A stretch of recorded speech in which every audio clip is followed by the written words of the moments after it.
We have a date. After months of wrangling and a contempt threat, Hunter Biden is going to sit for a closed-door deposition. House Republicans will lead that meeting on February 28th. Hunter Biden's going to have an opportunity to defend his good name. And if he pleads the fifth and refuses to answer the questions, I think the American people can assume that this family has been on the take for a long time from our enemies around the world. Hunter Biden agreed to the deposition date hours after his so-called sugar brother, Kevin Morris, testified before Comer's committee. It's part of the impeachment inquiry into President Biden. Comer said Kevin Morris may have loaned up to $7 million to Hunter Biden, although he, quote, wasn't exactly clear on the terms of all of that money being given to him.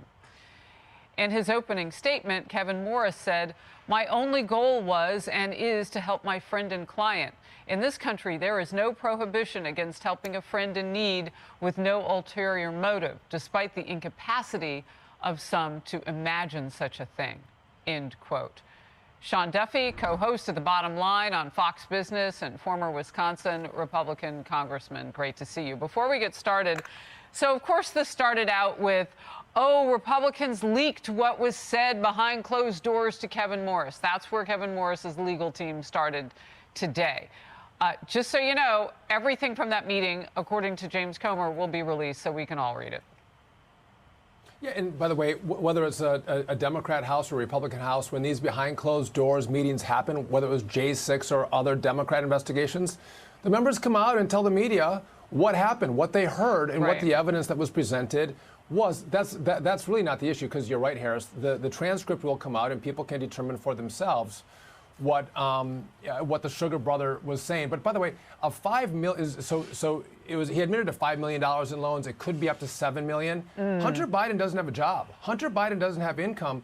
And this is the game that the Bidens play. They'll call it a loan when really it is a gift. And if you get a gift from someone to the tune of $5 or $7 million, you have to pay taxes on that. If it's a loan, you don't have to pay taxes on it, which is why they call it the loan. And it's a way to get around not having to pay taxes. That's the scheme. And by the way, the sugar brother has made 3 trips to the White House. Also the play that the Bidens make, which is give me money and then you get access. That's what's happening with Morris here, Kevin Morris. All right, so I want to read this quote then from Kevin Morris's opening statement, because that's critical what you just said.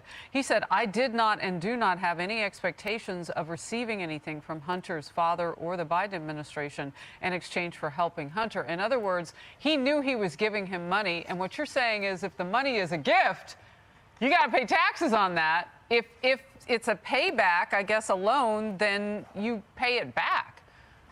Well, I think what he's referring to there is I didn't expect any political favors. I didn't want anything politically from the Bidens. There was not a favor that I was going to get in exchange for the loan. But any loan that's made, Harris, has to be repaid, or it's not a loan, it's a gift. And you pay taxes on that. So again, I think they're splitting hairs. And by the way, Hunter Biden again has no income. The sugar brother, Kevin Morris, also bought artwork from Hunter Biden to the tune of $875,000. So this is a really murky story. And more than likely, if Joe Biden doesn't win the election, these monies will not have to be repaid until sometime after the 2024 election. And again, this is the shady business dealings that the Bidens do. And I think the smell test, no one looks at it and goes, this is on the up and up. We think this is a fair, honorable deal, because you don't lend money to people that can't pay it back. Rich people don't lend $5-7 million to people that can't pay it back. So it begs the question: what are you getting in exchange for the cash that's given? I'm picking up something else you're putting down. I thought the White House had said that nobody knew who the identities of these art buyers were going to be. We just learned of at least one. We knew that there might be others yesterday, because we've already heard that maybe that rule wasn't in place when the artwork was first being sold. I mean, we don't know all of it yet, but we know of this guy and that he bought artwork. I mean, it's the lies. But here's this is the same administration that'll tell you the border is secure, or that agents whipped migrants. I mean, the lies that come from this White House and all of it is about our national security. All of it is about our national security. Because if the son is doing Absolutely. things that open his dad up to extortion and make him vulnerable to his political enemies, all of this is a problem for the country. The border, the lies about what Hunter Biden was doing, all of it. All right, let's get to this. The Georgia District Which is why we have the Attorney. right to know. Yes, exactly. The Georgia DA is investigating former President Donald Trump for alleged election interference and is now under investigation herself. The judge overseeing that case against Trump has ordered Fani Willis to appear at a televised hearing February 15th. And the judge will hear evidence on her alleged romantic affair with Special Prosecutor Nathan Wade. He is the attorney she hired to lead the entire Trump case, despite his glaring lack of resume experience. Glaring. Those accusations exposed through a motion by one of Trump's co-defendants alleging conflict of interest and misuse of public funds.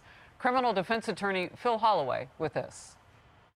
If these allegations are true, could lead to a whole host of things that the DA doesn't want to happen. She could be removed from the case. She could be held to have a conflict of interest. The case could potentially be dismissed if it's so structurally unsound that it amounts to a violation of due process. Wow, taxpayers' money being spent to the tune of $650,000 for a man who Fox Research has found has never prosecuted a felony case? Listen, Harris, I was a prosecutor for 10 years. You want the best prosecutors with the most experience to take on the highest profile case in your state in probably decades, if not ever. But you hire Wade, who doesn't have the experience. You pay him more than other special prosecutors would be paid. The whole thing smells to high heaven. It's interesting that Fani Willis, she hasn't actually denied the sexual relationship with Wade. She's called racism. She's said a number of different things. Donald Trump's just trying to get out of these charges, but has never denied it. This is getting really murky and mucky as well. And the problem here is for Fani Willis is if she's removed from the case, she loses the stardom. She's been sung as a hero by the Democrat media. They love her for going after Trump. If she's not part of this case, she loses that cachet. She wants to stay on this case. And by the way, if you have a different prosecutor who takes a fairer look at the facts, they may come to a far different conclusion than Fani Willis and decide this does not have merit. This will be dismissed with prejudice where it can't come back. Fani doesn't want that to happen. She wants this case to go forward because I believe she has a political agenda in foot. Well, as much as she talked about it previous to this case, I mean, it's a mess for her. Boy, I tell you, her career is on the line.